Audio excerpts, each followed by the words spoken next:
Chapter 1. My sister lay in a hospital bed, and it was all my fault. Oh, sure, one might blame the two cannibal Wendigo that had attacked and kidnapped her. One might also blame the burning building she'd jumped out of. Bathsheba had set it on fire herself to force the Wendigo out of the mansion, so they'd have to face the powerful were-cougar, Bo Russell, head of the Paranormal Alliance. But I knew whose fault it really was. Mine. If my sister hadn't been trying to protect me, she wouldn't have been here in the hospital. If Bath hadn't felt the need to constantly be on the lookout for her baby sister, the fucked up little sister who couldn't control her own body, then she would have had a normal life. One where her biggest problems would be getting the kids to dance class and football practice on time. Instead, she was up to her elbows in supernatural creatures, her life in jeopardy, all because of me. It was an uncomfortable but all too familiar feeling. I took her hand in mine.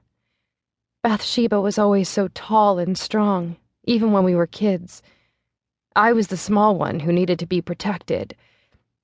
She looked fragile in the hospital bed, an IV in her arm, her face almost as pale as her white blonde hair. She had cuts and bruises all over her body and 2 cracked ribs. Long scratches covered her torso from where the Wendigo had clawed her. The Wendigo had lied and told her they'd captured me. She'd run straight to them, fearing for my life. She'd known it was stupid, known it was a death wish, and she'd still gone because I was her baby sister and she would protect me. Me, a werewolf, needing to be protected by a human. I wanted to laugh at the irony of it, but I couldn't laugh. The lump in my throat was too enormous. The door opened and a tall, handsome man entered the room. Bo's eyes had circles under them, and his thick hair was a disheveled mess. He looked as if he hadn't slept for days. He quietly shut the door behind him, then moved to Bath's bedside and sat in an empty chair, reaching for her hand and pulling it into his.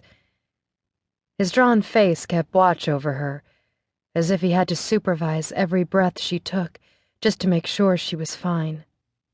The agony on his handsome face mirrored my own. "Thank you for being here," I said quietly. Bo looked over at me. "I'm not leaving her side." His hand clutched hers tightly, careful to avoid the IV. "The Wendigo took us by surprise. Never again." Bath and I had been so focused on keeping the wolf pack looking for me that we'd been blind to everything else. Then the wolf pack had taken Savannah Russell, Bo's were-cougar cousin, captive to force the Alliance to give up a mysterious female wolf in their territory. Me. Except the Alliance hadn't given me up, and I didn't know whether to feel grateful for that or guilty that the wolves still had Savannah and it was all my fault. It seemed that a lot of things were my fault lately. "Your cousin?" I asked quietly so I didn't wake my sister. "Still missing," Bo said. "The wolves kept laying false trails to throw us off. My brothers have spent the last week chasing their own hindquarters." His jaw clenched. "We'll find her. It's just a matter of time." But time wasn't on Savannah's side. She'd been about to go into heat when she'd been taken. It had been days now, and all the affected males in the territory had responded to the need, taking care of it any way they knew how. Most of the Russells had taken a date for the night. Bo had taken my sister, but who would Savannah take when she was surrounded by wolves? The heat would escalate until she was mindless with the need to have sex, and she was trapped. Another life ruined to protect mine.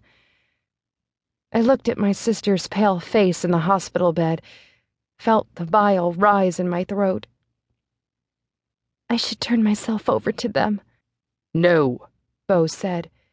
"They don't get to demand things and just assume that we'll fall in line with what they want. The days of supernaturals living in fear of the werewolf."